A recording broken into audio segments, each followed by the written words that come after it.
I'm curious what people are going to have to say about this. I guess first let's just get the facts out of the way, then we'll get to the opinion part of it. But so name, image, and likeness, right? Which is still, it's hard to believe, still only a couple of years old. So we've been dealing with this name, image, and likeness, right? And I talk to fans all the time. I hear from fans from coast to coast. There's almost nobody who is happy or satisfied with the way name, image, and likeness has played out. I think almost everybody is on board with the idea of name, image, and likeness. Almost. There are still a few holdouts type people who kind of fall into the camp of, well, they get a scholarship. That's so they are being paid. It's really no point in even debating that anymore. The NIL thing's out of the bag. It's not going away. But there aren't very many people who are happy with the way it's sort of being applied. Right? And this is where it gets into kind of the opinion part of it. Well, let me stick to the facts first. The NCAA Board of Directors, the gang that can't shoot straight, right? The NCAA Board of Directors has directed the NCAA Division I Council to come up with a set of guidelines and regulations around NIL, and they've given them an October deadline to present something. And they've highlighted 3 areas that they want addressed. Number 1, they want agents and financial advisors who wish to represent college athletes and booster-funded NIL collectives have to register. What does that mean? I don't know. Let me read it again. Agents and financial advisors who wish to represent college athletes and boosted funder NIL collectives must register with the NCAA. Basically, they want to know who you are. If you are paying a student athlete, whether that be individually, through a corporation, or through an NIL booster-funded NIL collective that have sprung up around all the schools, right? They all have fancy names for them. I think Georgia's is called like the Classic City Collective or something. All these schools have their own, and it's a booster-funded NIL. If you're doing that, they want that collective group associated with the school to be registered with the NCAA. If you're a corporation, right, and you hire or you want to hire Brock Bowers to be in a car commercial, which is at the root what NIL is supposed to be, that kind of thing, that corporation has to register with the NCAA. If you're an individual who owns your own business, right, and you want to give athlete A at whatever school $50,000 to make a bunch of social media posts or to do whatever it is you want him to do, you have to register with the NCAA. That's the first thing they want. Number 2, they want to develop a standardized NIL contract. Now, from the best I can tell, they don't mean the money would be standardized. In other words, if you're a tight end, you get $50,000. If you're a quarterback, you get $100,000. If you're a running back, you get $60,000. If you're an offensive tackle, you get, $70,000. If you're a outside linebacker, you get $30,000. Whatever. Not that. They want the contract itself that players sign to be standardized. I'm assuming this means, built-in protections for both the student athlete and the individual corporation or booster-funded collective that is basically hiring the player, paying the player, right?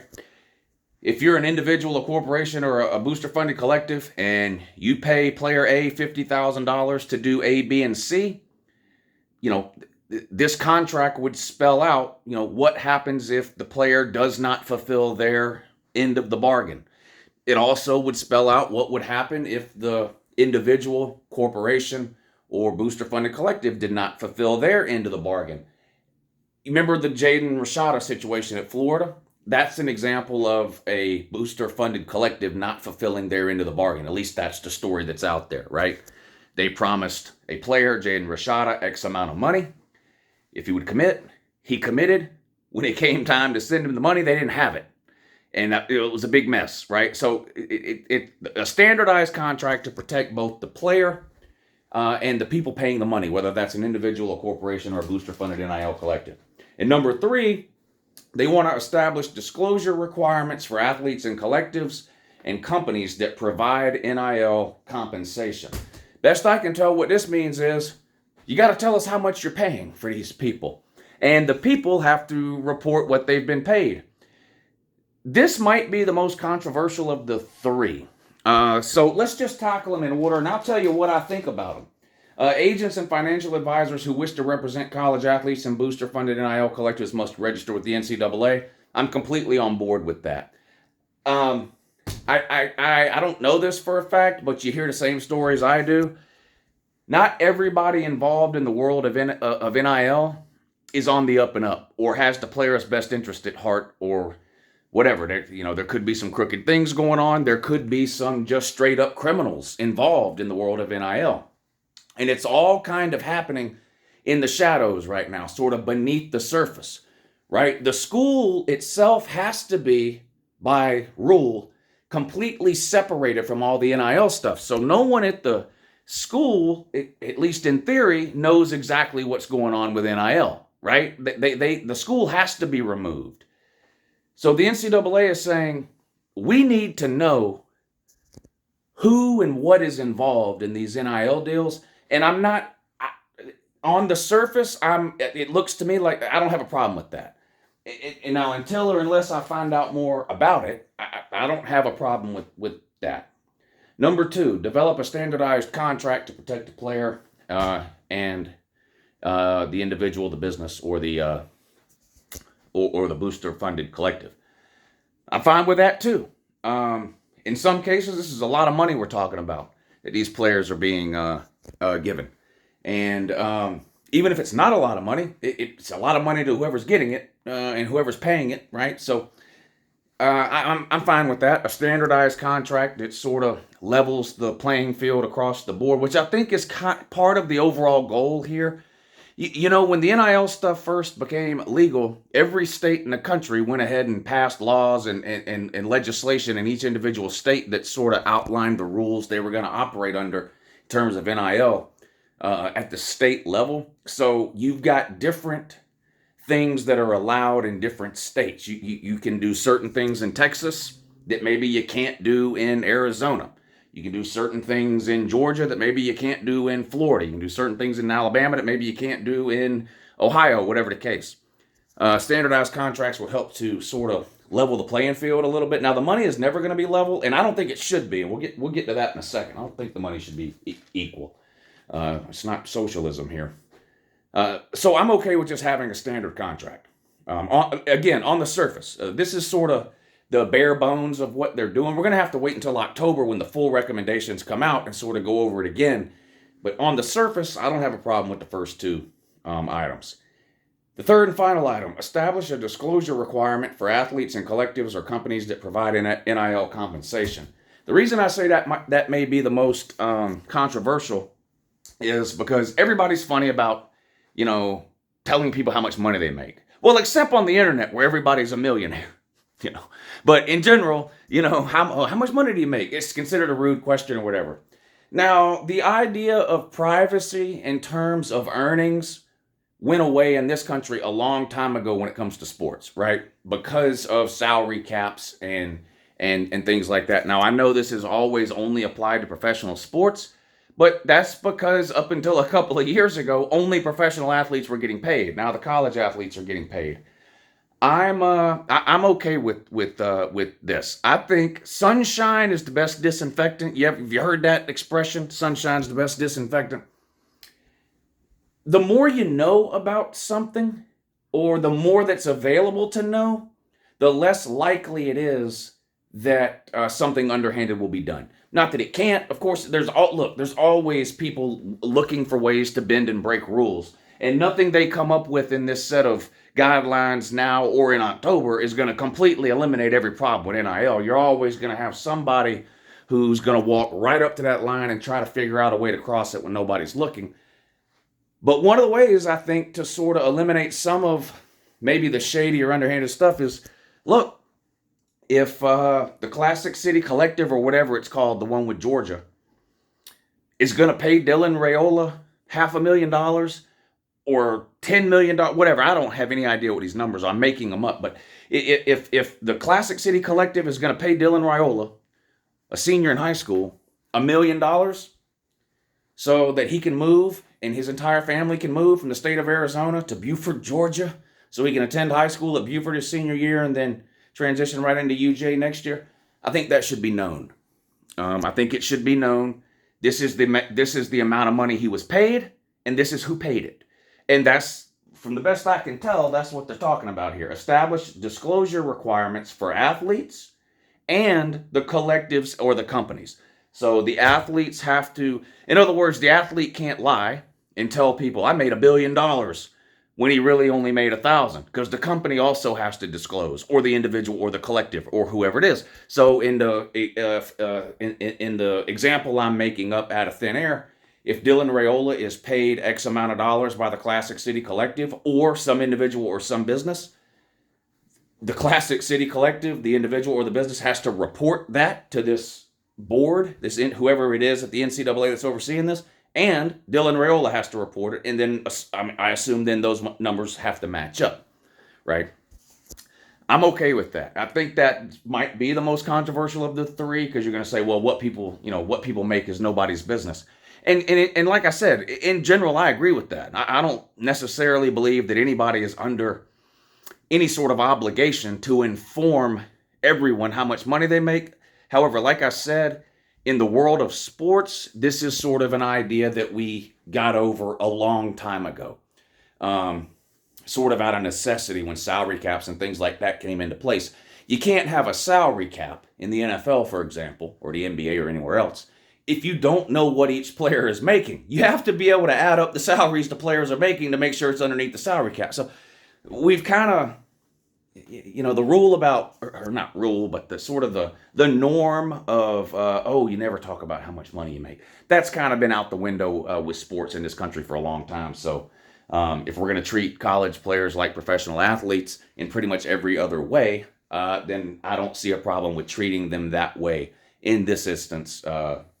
As well. You get paid $1 million NIL money from whoever it happens to be. You got to report that, and the person that paid you's got to report it to the NCAA so we can keep track of who's doing what.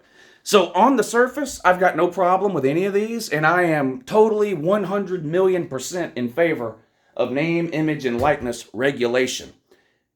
Now, let me sort of say what I mean by regulation, and then I'm going to tell you the problem I have. And believe me, I've got a big problem with what's going on here. This ain't all rainbows and unicorns to me. I'm going to get to my problem in a second, and I think most of you will agree with me. I'm in favor of NIL regulation.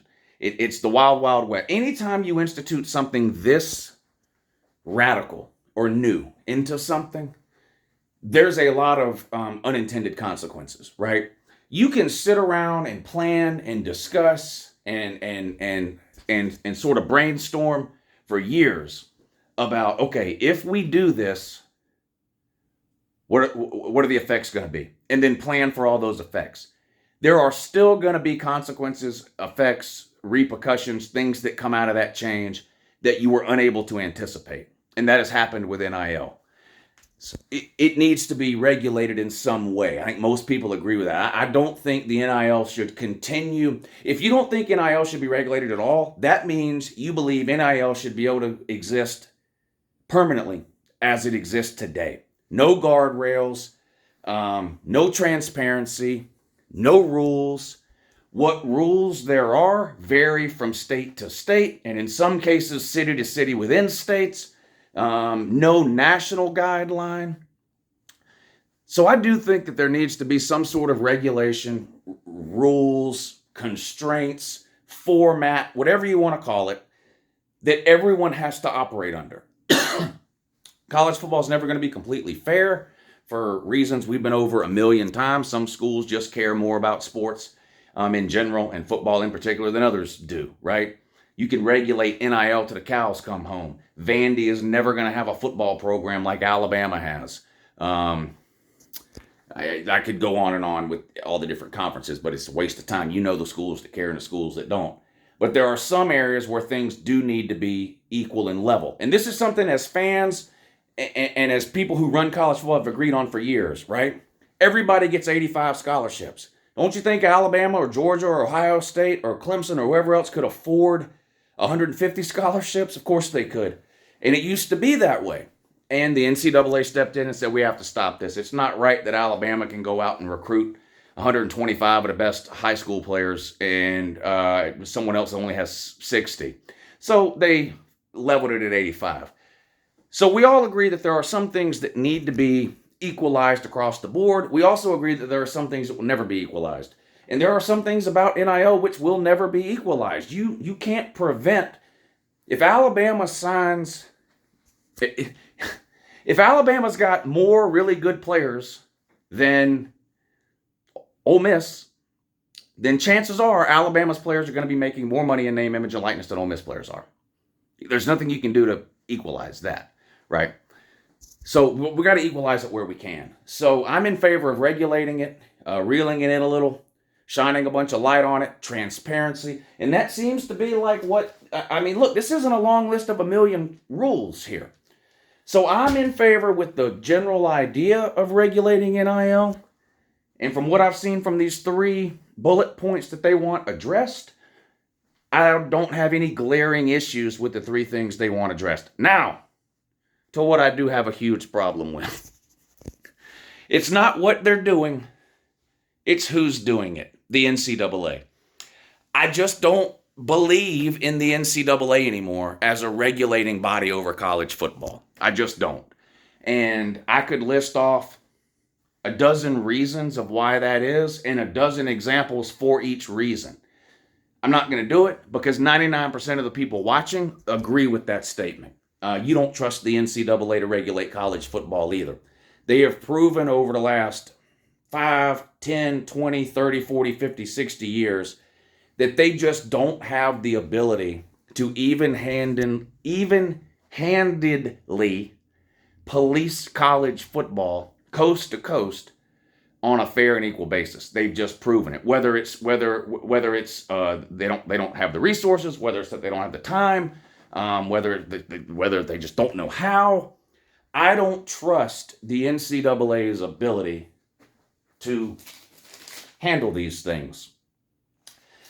I especially don't trust the NCAA's ability to handle these things when something goes wrong with these. In other words, let's say they put these list of regulations in and school A says, fuck it, well, we're not gonna follow that, we're gonna break the rules. Because like I said, people are gonna find ways to break rules. So someone breaks a rule. Okay, what? The NCAA come in again now with more $8 million fines, bowl bans, scholarship.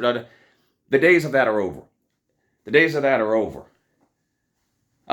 This is a separate topic and we'll do a separate video on it if we need to. I'm in favor of some sort of independent board, not directly associated with the NCAA, to govern college football, separate from the other college sports.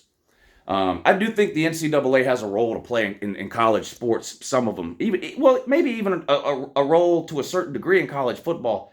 But as far as a governing body over college football, the NCAA has run its course there. I don't trust them.